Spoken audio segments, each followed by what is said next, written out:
শিক্ষার্থীদের সঙ্গে এলাকাবাসীর সংঘর্ষের জেরে দুপুর ৩টায় জরুরি সিন্ডিকেট সভা ডেকেছে চট্টগ্রাম বিশ্ববিদ্যালয় প্রশাসন। এছাড়া আজ রাত ১২টা পর্যন্ত বৃদ্ধি করা হয়েছে ১৪৪ ধারা। এ বিষয়ে বিস্তারিত জানাতে সরাসরি যুক্ত হচ্ছেন রিপোর্টার তারিফ হাসান। আজ দ্বিতীয় দিনের মতো চট্টগ্রাম বিশ্ববিদ্যালয়ের ২ নম্বর গেট এলাকায় ১৪৪ ধারা জারি রয়েছে। গতকাল রাতেই হাটাজারি প্রশাসন এই ১৪৪ ধারা যে গতকাল রাতে শেষ হওয়ার কথা ছিল সেটি আরও বর্ধিত করে ২৪ ঘন্টা। এছাড়া আমরা আরেকটি বিষয় জানতে পেরেছি বিশ্ববিদ্যালয়ের এলাকাবাসীর সাথে যে সংঘর্ষের ঘটনা ঘটে শিক্ষার্থীদের, সেই বিষয়ে সিদ্ধান্ত নেওয়ার জন্য বা সেই করণীয় কী সেই বিষয়টির জন্য আজ বেলা ৩টায় চট্টগ্রাম বিশ্ববিদ্যালয় প্রশাসন একটি জরুরি সিন্ডিকেট সভা আহ্বান করেছেন।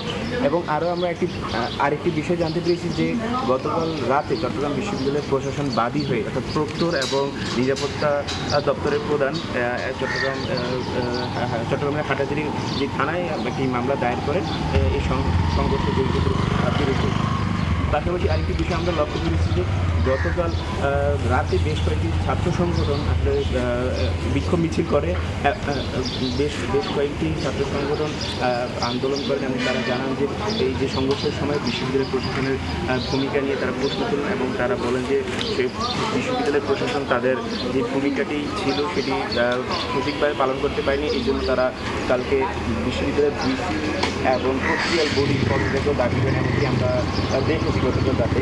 এবং আজকে সকাল থেকে দেখতে পাচ্ছি যে চট্টগ্রাম বিশ্ববিদ্যালয় পুরো একদম নিরাপত্তা চাদরে এবং যৌথ বাহিনী সকাল থেকেই টহল দিচ্ছেন এবং গতকাল রাতে আমরা দেখেছি তারা টহলে ছিলেন এবং পয়েন্টে পয়েন্টে তারা ঘুরে দেখছেন আসলে কোথাও কোনো পরিস্থিতি উত্তপ্ত হচ্ছে কিনা। কিন্তু এছাড়া বিশ্ববিদ্যালয়ের শিক্ষার্থী এবং পুরো বিশ্ববিদ্যালয়ের পরিবেশ হচ্ছে একটা ঘনঘন পরিবেশ বিরাজ করছে আসলে পুরো বিশ্ববিদ্যালয় ঘিরে একটি।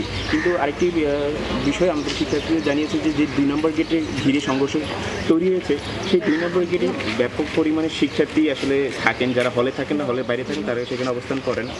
তো সেই শিক্ষার্থীরা বলছেন যে আসলে এই সংঘর্ষের পরে তারা এখানে থাকতে অনেকেই নিরাপত্তাহীনতায় ভুগছেন এবং তারা বলছেন প্রশাসনকে অতি দ্রুত কোনো একটি ব্যবস্থা করে যারা আসলে হলে থাকছে তাদের একটি ব্যবস্থা করার জন্য। এই ছিল আমার কাছে চট্টগ্রাম বিশ্ববিদ্যালয়ের ২ নম্বর গেটে এলাকা থেকে সর্বশেষ।